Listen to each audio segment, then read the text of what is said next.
to show you an alternative backend to Firebase.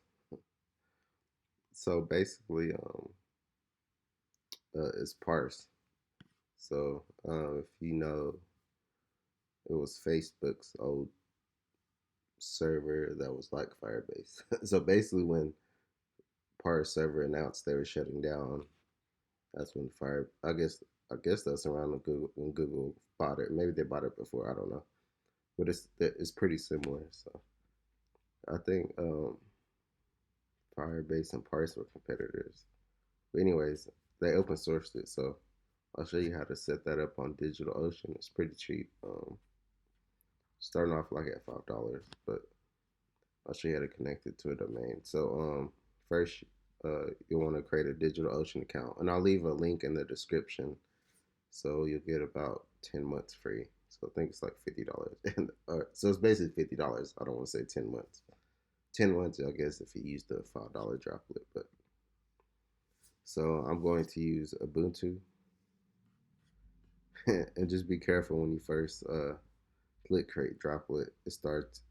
They choose the $40 for you, so go back and choose $5. That'll be enough for now. What we're using. So instead of SSH key, yeah, I'll just show. You can use SSH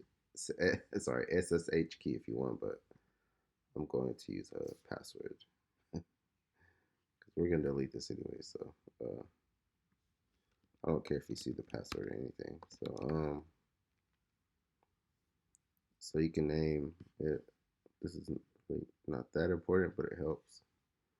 So yeah, that's it. So you choose your place. I chose New York. I'm in the United States, so I just chose that. But you can choose whatever. So and you got a tag here. Basically, give group projects or group servers to projects or whatever.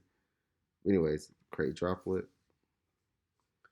So this will send you an email telling you the server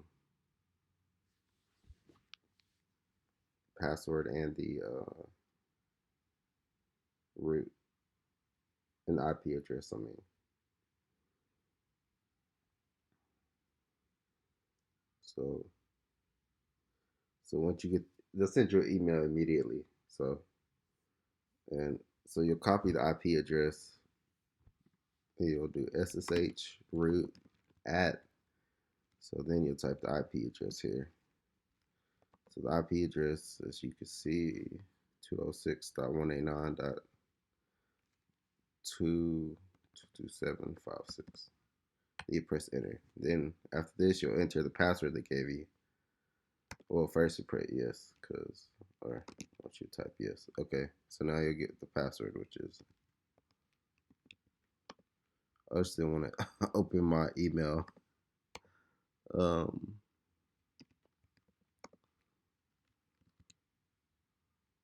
Show you all of my emails. So. Or forget it. I'll just cut that part out. So you enter the password. I just copied and pasted it for my email. I don't mind if y'all see it, but I just don't want to see my email. Then current Unix password is the password you just copy. So you need to copy it again. So I'm not sure if you're able to. I'm using Mac, so you can just paste it. You can do Command V and paste it again. Now they tell you to enter your new password. So retype your new password. So on I guess if you're using Windows, you can use Git Bash, which is I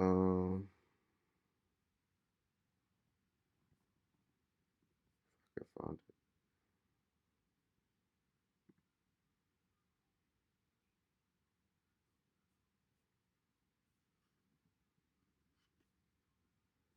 Oh, it said it's included in Git for Windows package. Okay, so you can download it here. I did not thought it was separate before, so I'll leave the link to this Or you could also do it in Ubuntu, which would be the same. I'll show you how to set up a virtual server later, maybe. But anyways, I'm using Mac. So anyways, so let's. So now that I'm logged in, I have a script basically. I'll show you. I took most of it from.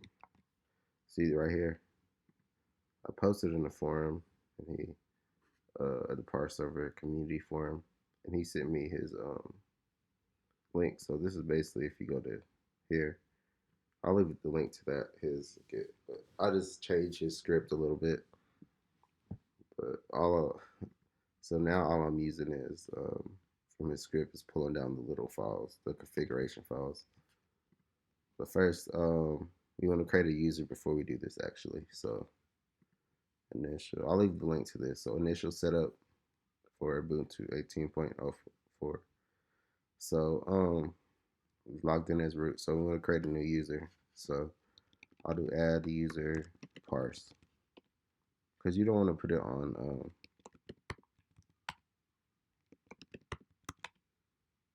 You can just press enter on this because you don't want to really do anything on admin. So I have to copy. So just copy. Now we need to grab administrative permissions to the user. So just copy that, and then it's the name of the user. So I chose parse, so I'll put parse as the user again.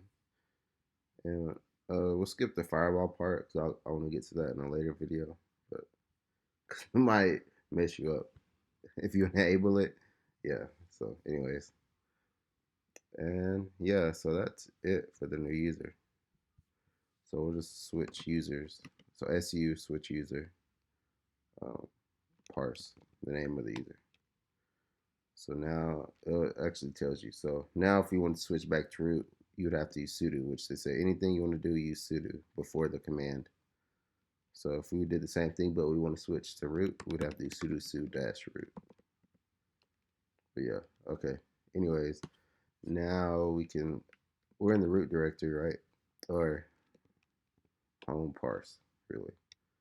His home directory. So anyway, or the parse home directory, the user parse directory. So I'll just create the script file here. So I'll just do install parse. So vim install parse. Vim is an editor, basically, and I want to say just terminals. If you see my actual Flutter tutorials, I've been using Vim inside of Android Studio.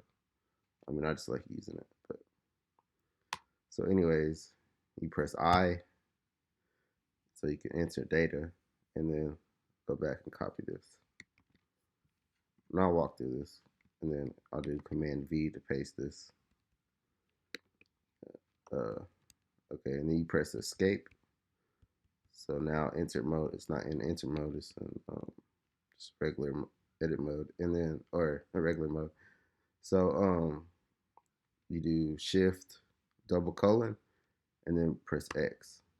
You can also do W just to save if you don't want to leave, but or Q, and then exclamation mark will save it, but X will save it and leave Vim. So yeah, and then you want to change mod, which is changing permissions. So change mod 755, and then it's just the name of the file. So install parse. So now that makes it executable. Now I should have showed you. It would be white if I didn't change permissions before. Anyways, I'll just run through this real quick. So basically, we're doing updates here for Ubuntu. And next, we're installing Node.js here, and then we're just rebuilding that. And this is installing MongoDB, basically all of this. We also start MongoDB here. And really, we don't need make their home parse. Yeah. So basically, I made when you create the user, it makes that for you. So I was just doing something quick for when I had this. Then we're installing Parse here. MongoDB running dashboard and Parse. And then we're cloning the Parse server files. We cd it to that directory. And then we'll pull down the configuration files. And then we'll actually do the rest of the install. This is actually the install for Parse. So, yeah, anyways. Or once you go in the directory, basically, yeah. So it's the final install, basically how you could say it. So, anyways, actually remove this make dir home parse. So just do vim install parse. And if you press tab, just if this is the only file in there, it automatically autocomplete for you. So so I'll just delete that. DD. So you go to the whatever. I'll just undo it. U is to undo. So um, if you go up, you can use the up arrows, but it's better to learn the J, K, H, L. That's what I'm using now. But you can use up arrows or all the arrows, left, right, up, down. So go to make dir.parse and just tap D, the letter D twice. Now I'll delete that and then double colon X. So that saves it. Okay, and you can confirm that by cat. Basically, just print it out. Cat prints out a file, basically. So, and now you see it's gone. So it was here above CD home parse. Now it's gone. So now you can press dot slash, and then you can press tab because it's the only file we have, and just press enter. And this was, we have to enter our password. Yeah, we didn't have to enter sudo. We should have probably actually let's quit it and enter sudo because we might have problems if we don't. Sudo dot slash install parse. So we'll enter our password. And then I won't skip through this, but basically I don't know. It asks you questions, but you really just accept yes to all of them. It's really only a couple, so yeah. So this video will just be installing. So we're already at 13 minutes, so yeah, we'll just be installing parse in this video and setting up the domain. So we'll have encryption. That's the main reason why I didn't use his script, but he uses Cloudflare, I believe. But I mean, you can still use Cloudflare too. But I'm going to use Let's Encrypt. So see it here. It asks, "Do you want to continue?" Yes.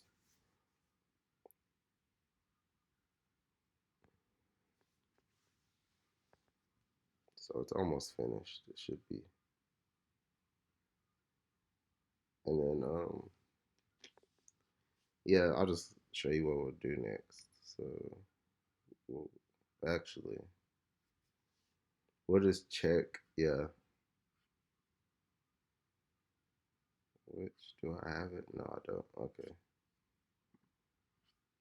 So I'll just do file, new file. So next we're going to do this basically.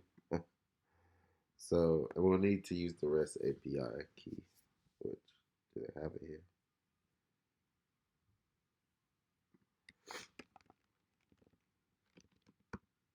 Okay, so it shows you. Okay. But we'll need to use this. And they also have the documentation, which I like using this actually. And so this is what I had. This is the other one I was testing on earlier. So, but we could just use this. So this is Visual Studio Code, but the app ID is actually, I'll just show you because this fills out information for you. So, um, you'll want better application IDs. You'll want like alpha. I was like a 30-character alphanumeric, lowercase, uppercase, app ID, master key, client key, and REST API key. So yeah, I'm just doing this for simplicity. So, but it needs to be an actual production, you need to have a more secure one. So that's still installing. So, and the mount path is just whatever your server is slash parse. So I'll just show you. So you did s. We'll just add s. It'll be s. Well, I'll just use parse. And we'll change our server, which we could just copy from here. You can click right here, copied, and it'll go to the rest. I'll leave the link to this. So if you just paste it here, I'll just do it like this because it'll basically fill out in the information, even though it's not really that big of a, not that big of a deal. But see, it fills all that. You don't have to change it. Um, so yeah.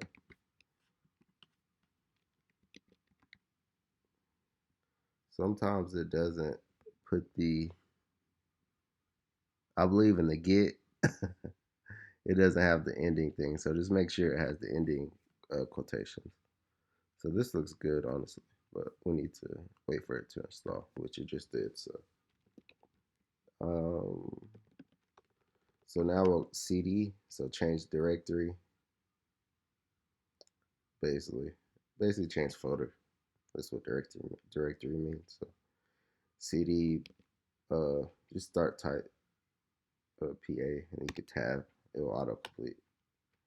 Type ls, which will list files in here. So do vim. We'll just look at the index. So and then you can press tab to autocomplete. So I don't think I'll change anything here. Let me see. I'll add the API key, the REST API and the master key.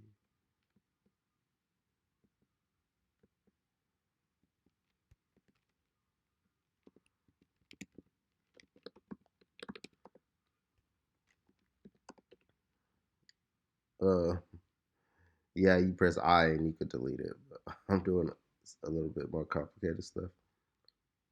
You could also connect this in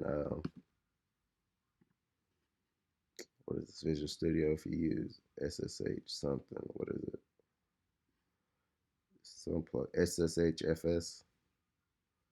Yes, I'll show you do that later. But so if you're on, so basically to search in VM, you press slash. See, it comes here at the bottom. You just type my app ID. See, it starts searching already, but it doesn't go to it yet. So you press enter. That goes to the first one. You press N to go to the next. And you can also hold down shift and N to go back. But anyways, press N. Then right here to change word, basically CW.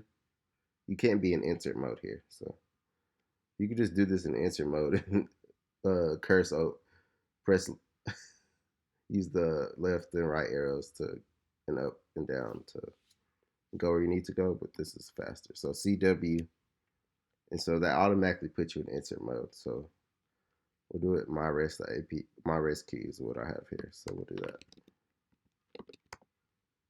And I'll add my master key. It's up here. I don't want to. I think it's just master key is what I'll put.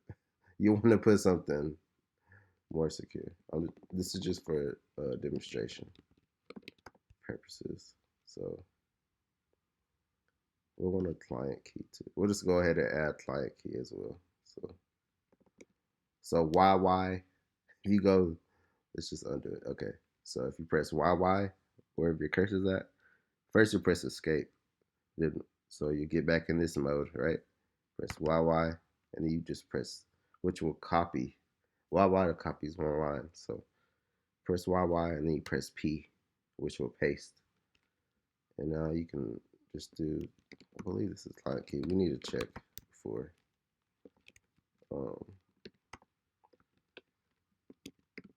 man.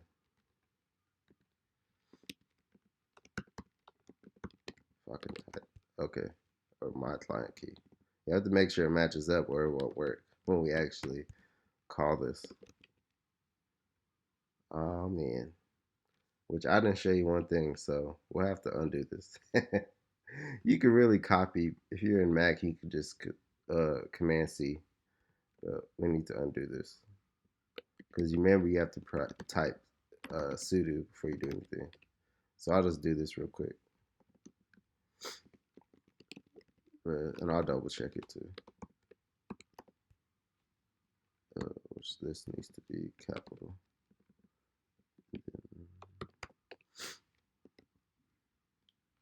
What is it? Rest key.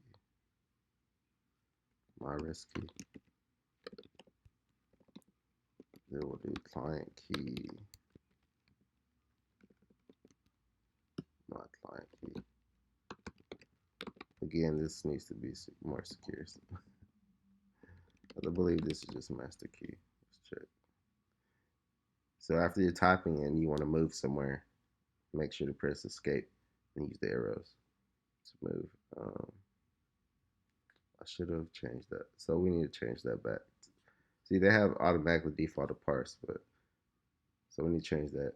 So the thing we copied over here has the S in it. We need to delete.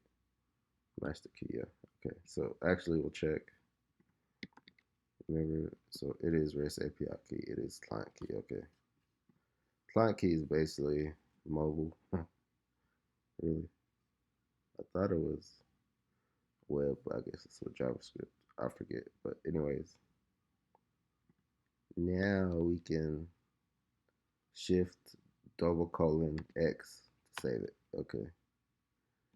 And then we installed PM, which I don't think I mentioned. So you install PM2, which is process manager. It keeps it running, basically keeps the Node.js app running, even when we leave the terminal. So PM2 index.js. So you just press enter, and that will basically run PM2 start, my bad. Okay. See, now it's online. And check the logs of parse. You have to use PM2 logs. Which, don't worry about this error. But anyways, now we can check.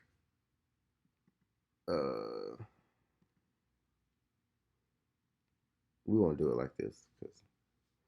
So go first. We'll copy this.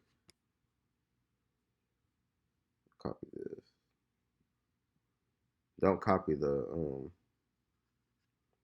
I'll leave a link to this, anyways. But don't copy the $sign. So this should work. We'll have to change the application ID. Oh well. But I just want to show you. So this is localhost. Basically, this will only work. Localhost will work only if we're actually on the server. So if we open up another terminal, this is on our actual on my actual computer. So when it work, because this is the local device. So anyways, local server. Anyways, okay, yeah. So we need to change just the app ID. So we don't even need the REST API key because we're on localhost. This is just a test to make sure it's working. Unauthorized. Which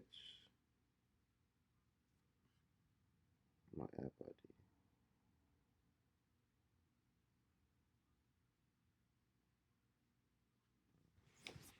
Wait. Okay.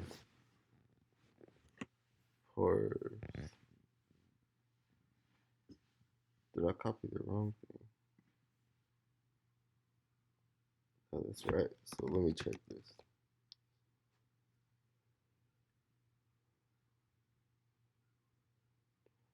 I believe it's because I've added the REST keys. Let's just see. So just copy this REST key and paste it under here. See, I haven't used Vim here if you noticed. But anyways, that's the wrong one. Yeah, that works. See, so it's because we added the REST key in index.js. So that's why if we didn't have the REST key yet, it would work on local host. It would work, but see, it created it. So we need to read back the data, which I have code for it here. Just copy it. Don't copy the $sign. So let's paste it here first. And so we need to change this to my app ID. We'll just copy this. See, I did YYP right there. I see I use Vim and everything. So we need to go back and copy this object ID that it gave us. And this is the object ID when you're making a request, which we won't use the REST API to make requests. We'll actually use the SDK. I'll show you in a minute. But so it's easier than doing this. This is the hardest part. After this, it'll be finished. Which this isn't pretty simple. Or this is pretty simple. So you see we got back the data. You can tell because of the time. So yeah. They also have a dashboard which looks like an SQL type table dashboard. See your data, and I'll show you that. So yeah, but we're gonna use the SDK, so we're not gonna do REST API calls, even though we could. So that there's a Parse SDK for Flutter. So I've tested out. It even works. Everything pretty much works in here. So